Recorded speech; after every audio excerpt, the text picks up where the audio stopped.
and welcome back to another episode of the Builder's Blueprint podcast.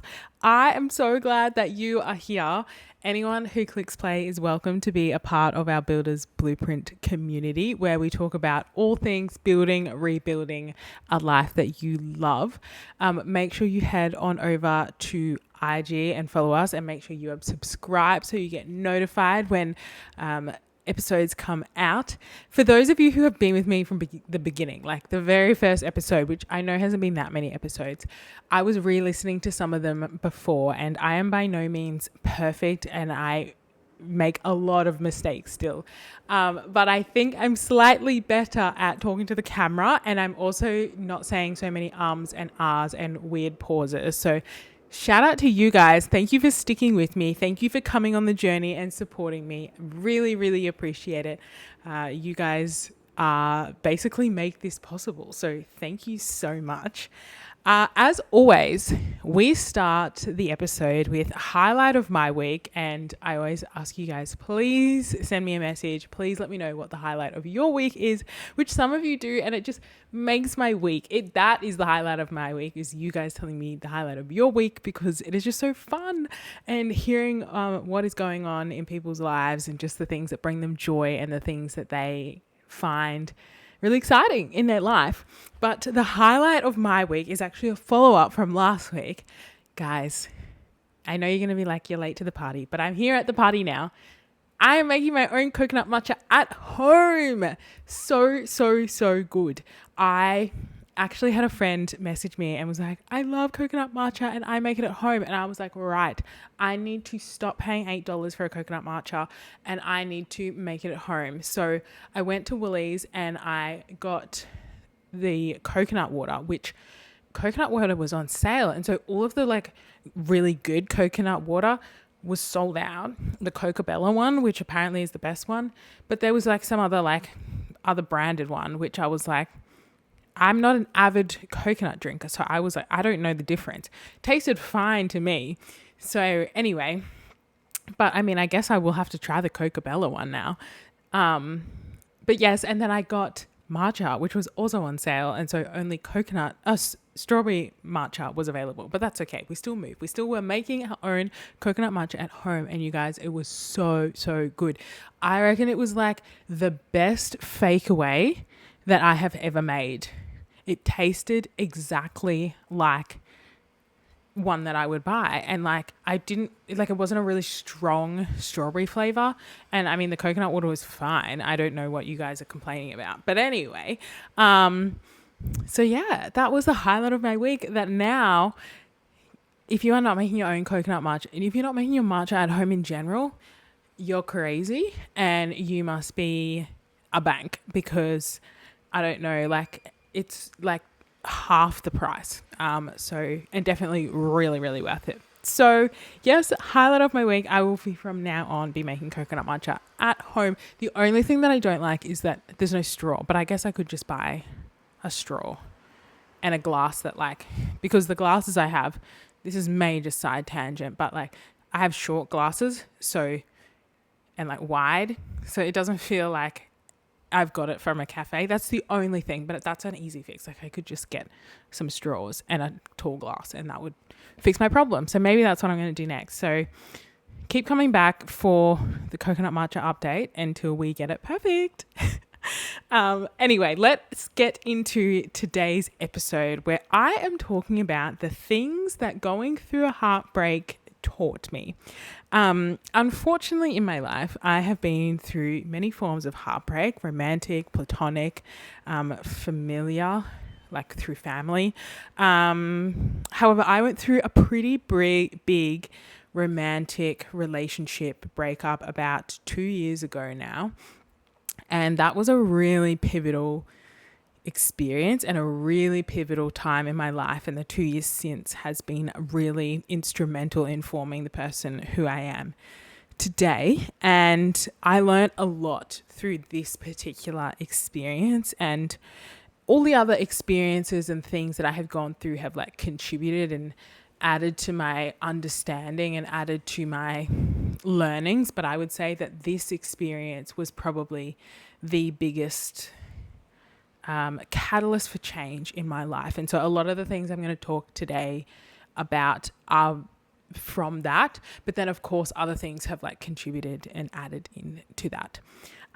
So the relationship that I was in, just for a little bit of context for those of you who don't know, the relationship I was in started quite young, and and it was during I was like 16 or something like that. So we went through together a lot of really big moments in life. So 18th birthdays, 21st birthdays, first jobs, first time clubbing and partying and all of that kind of stuff. And so we did a lot of stuff together. The relationship lasted for about 7 years. And so for me, a lot of the things that I learned through separating from this person were based on never knowing what it was like to be single, and really like not knowing what I truly wanted or truly needed in a relationship, but also in my life. And so these are 6 things that I have learned. Another thing probably to add to that context is actually that just based on both of our families and the circles that we were in, I probably didn't realize like when to tap out. And I didn't know any different. So I think that was probably a reason why things went on for as long as they did, but then why the heartbreak was so challenging, because I had never really known anything else. So yes, these are 6 things that I have learnt through that experience and the 2 years since. So the first thing, number 1, is that a relationship is not the goal, and a relationship does not equal success. So after my relationship, I never really verbalized this, but I reflected on it now, and I realized that initially my motivation to heal and move on was driven by finding another partner, because I felt that the quicker I could go through the breakup, the quicker I could move on, the quicker I could go through the healing, the quicker I could find another partner and almost like complete the circle. And the reason I think I did this was because I'd put being in a relationship on a pedestal, and I equated being in a relationship to being successful and having success. And I'm not really sure kind of where this mindset and this came from, but like now being able to reflect on it, I realize that's really where I was at that time of my life. And over time, that it was something that it wasn't like a quick, I just realized in a moment and then everything changed. It was definitely just over time I learnt, and going through situationships, going on dates, going through talking stages, that, and all of those things not working out, that I realized, like, 1, I wasn't ready for another relationship, and 2, it wasn't the be all and end all. And part of the reason that I realized it wasn't the be all and end all is because even though I did, get in these silly situationships and talking stages and whatever, at the same time, I was trying all these new things. I was meeting new people, having these new experiences, which were amazing and had absolutely nothing to do with being in another relationship. And I realized that things like getting a promotion, getting a new job, getting my own apartment, traveling, trying new sports, racing, all of these things contributed to my life in such a positive way and brought me so much joy that slowly this idea of needing to be in a relationship kind of was dismantled and was unstuck. And I guess it changed the way that I saw what success was, because I found so much, success, but also joy and contentment in my life in other areas, and just across the board I had so much diversity in my life and lots of different, like my psychologist says, it's like a pie. You've got lots of different pieces of the pie, and each of those is a different aspect of your life, and the more pieces you have, like the more full your life is, to an extent, obviously. And so I had all these other pieces of the pie that were just feeding into my life in such a positive way that a relationship became just like a small part of that. And it was now in the context of all these other things. So I no longer saw being in a relationship as the full pie and a full complete circle, the complete picture of success. It was now just one component of all these amazing components of my life. So yeah, that would be the first thing, is that probably one of the biggest things that I had to reconstruct in my mind was that being in a relationship doesn't equal you've made it or success or completeness. It's actually all of the other aspects of your life that feed into your life as a whole that makes your life successful and, yes, complete. So that's number one. Number two, the second thing that I learned was someone can be a great person but a terrible partner. And it took me a while to come to terms with and be able to sit with this, because for a long time I didn't understand, I guess, how things went so wrong. In the end, my ex was someone who everyone wanted to be around. He was the life of the party. He brought so much energy and joy and excitement into a room. He was funny, he was charismatic, everyone wanted to be his friend. But in the relationship and behind closed doors, it wasn't like that. And I struggled to understand this, is dichotomy the right word, of just like someone who was just so amazing to everyone else, but to me wasn't like that. And I used to blame myself. I used to think, I've done this to him. I'm the one who brings him down behind closed doors, because in the relationship, I would definitely say that I was more reserved and quiet, definitely wasn't the life of the party. And I mean, since leaving that relationship, I've gotten to know myself and I've found my spark again. And I definitely am someone who loves being around people, loves bringing the energy, the vibes, all of that stuff. But in the relationship, there was never really space for me to be unapologetically myself. And so there was never really space for me to, I guess, explore these parts of myself. And there was also a lot of ego in the relationship. And, you know, without sitting here and just trying to run it down and run this person down, he would say and do a lot of things that really hurt and really shattered my confidence and really broke my trust. And so even though he was, and I'm sure is, still a great person, for me, he was a terrible partner, because there was no space in the relationship for me. And also there was different priorities and value was put on different things, which made it really tricky for us. There was nothing that unified us. So that was another thing that, as I said, it wasn't just like a moment. It was something that over time I've come to realize, is that people can be amazing people, amazing friends, amazing siblings, amazing daughters or sons, but sometimes they can be really terrible partners, particularly if the emotional maturity isn't there, particularly if they haven't spent time getting to know themselves. It does make it tricky. But, you know, everyone is on their own journey, and in just some cases, unfortunately, people aren't the partners that they should be or they need to be for the other person. So that is number 2. Number 3 is the third thing I learned is that you can't see the sun is shining if you never go outside. So as I kind of alluded to at the start, I was in this relationship from a really young age, and so I didn't know any different. A lot of the stuff that was happening in the relationship wasn't okay, or I didn't really know that I shouldn't stand for that.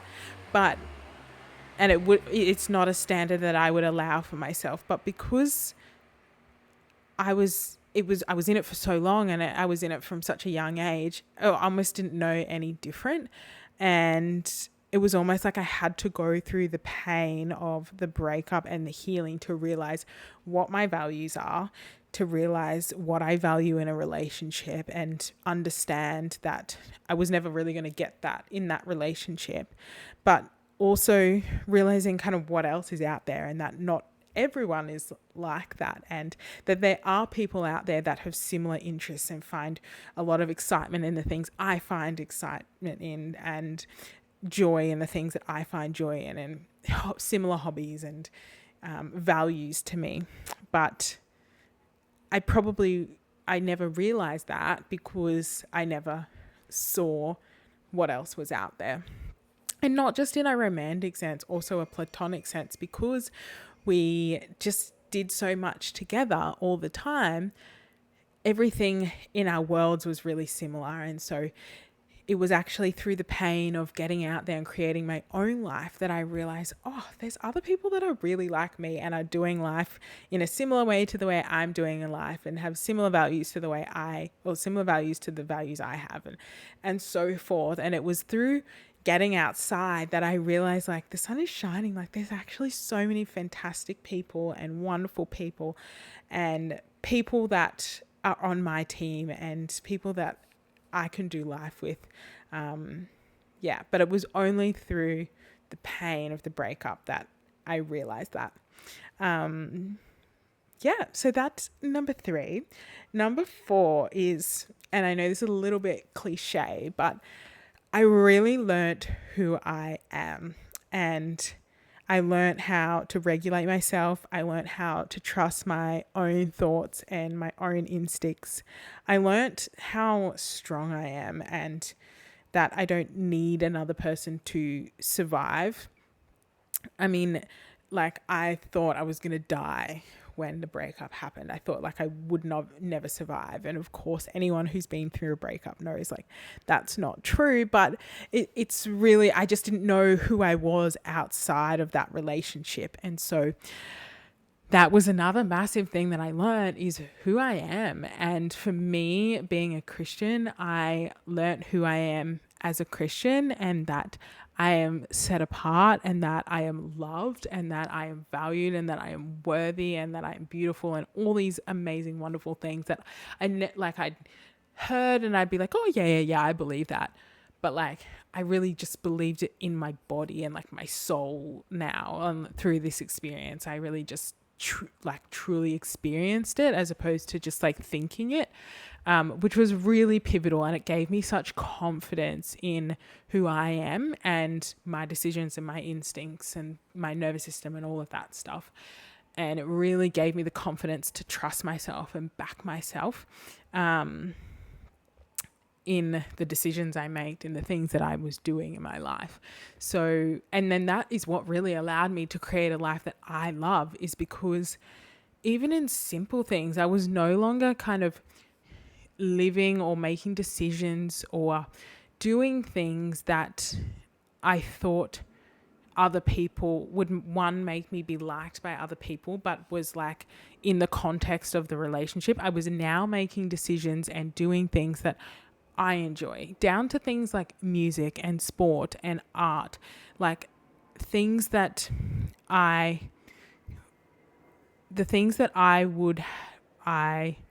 did I write in my notes? The things that I have trended towards because of the person I was in.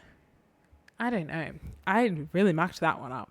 But essentially, like, I was no longer seeing life through the context of this relationship. I was seeing life through my own eyes, through my own values, through my own experiences now. And that really allowed me to start doing things that I genuinely liked and genuinely enjoyed. And so, yeah, it was and it has been such an incredible journey to understand who I am and what I want my life to be. What are we up to now? 5. This is going quick. I was going to do 10, but then when I was writing it, I was like, oh, this is going to go for far too long. Anyway, so number 5 is the thing that I have learned is life is really what you make it. And I think I talked about this in like the 25 things that I learned being 25, because it is something that I've really, really learned and just really come to really appreciate almost, is that life is what you make it. I realized that I could wake up every day and choose to go back, choose to settle for what I thought I wanted or what I thought was, I couldn't find anywhere else or was good for me. Or I could choose to wake up and live in the pain, live in the misery of feeling rejected, of being hurt and being alone. Or I could wake up and chase something else, something new, choose something that made the most of the season that I was in. I could choose to heal and to move forward and to move on. And that's what I did. And as I mentioned at the start, I think the first few months were really motivated by this desire to find a new relationship and just to like get away from the old and have something new. But over time, I realized that it's not about that, and it is about really making the life that you want and, still choosing something new and something exciting and something good and something positive every single day. But now for me, and in the context of fulfilling my life and creating my life that I love. And this, not even just in the relationship has been true. Like that was probably the thing that really triggered this learning. But I've now been able to do that in all context, of have that mindset of like, this is really what I make it. Like literally every day is what I make it. Every week is what I make it. Every new experience, every opportunity that is handed to me is what I make it. And it's really a decision to have that outlook on life. And that's not to say that you just have that outlook and like life is peachy and rosy. Like you do have to go out there and you do have to like hustle and work for it. You have to like step into it, choosing an outlook, but then you have to go and make it happen. You have to put yourself out there. You have to, like, for the first few months after the breakup happened, I did all these random new things or things that I hadn't done for ages. I went to a book club. I went to like a singles event. I went to these new networking events. I just put myself out there again and again and again, and did all these random new hobbies because I knew that I had to make a life that I wanted, and I didn't know what it was at that time, but I was like, it is what I make it. So just trial these things, and it doesn't matter if they fail, because at least you know that you don't like those things or you don't want to keep doing those things. And oh my gosh, my notes are terrible this week. Not what I had come to believe it would look like. Oh, I think what I'm trying to say is I really need to reread them before I start recording. I became to make the most of my life as I wanted it, not through the lens of being in a long-term relationship anymore. And, I realized through doing this that people go through breakups and they kind of just are like, that's it. Like they live in the past, the good old days, the used tos. And I just think that's a really terrible way to live without being judgmental, because there is so much to look forward to and so much to enjoy being a single person and so much to make the most of that. I'm like, why would you waste a minute of it? And also people in relationships where I'm like, as an outsider looking in, I'm like, yes, it looks very, people settle for good enough, or, because they've been in it for so long and they're worried that something better isn't out there, or they don't want to have to wait or do the work alone while they wait for something better to come along. But I think that for me, I'm so glad that I pushed myself to get out there and just be uncomfortable and do new things, because now I'm reaping the rewards of just having this life where I'm comfortable being alone. In fact, there's things that I want to tick off before I find and meet the person that I'm going to spend the rest of my life with, and things like that. Like, I'm actually like, not yet, because I have things I want to do as a single person and things like that. So that's what I mean, is like, now I've come to really appreciate this mindset of it is what you make it, and you can enjoy life in whatever season you are in. And the last one, I feel like I should have ended on that one, because the last one is a little bit more solemn. Well, not solemn, it's just like a little bit more, things are never as good as they seem. So as I said, like, I went through the breakup and I thought my life was over. I thought that I would never recover. And that is just completely not the case. It's never true.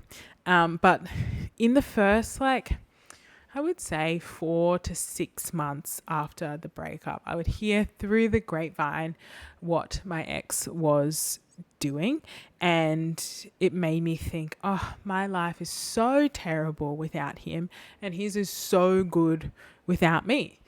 And I was a bit stuck in this mindset, and it was through talking to mentors and people I trusted about the relationship, and then also their experiences and hearing other people's stories, that I realized that we only hear the highlight reel. And it was, again, one of those things that, like, yes, in my head I'm like, yes, you know, everyone just talks about their highlight reel, but I had to really understand that from now on I would only know the highlight reel of his life, and things are never as perfect as they seem, and he would be going through his own struggles in his own ways, in his own timings.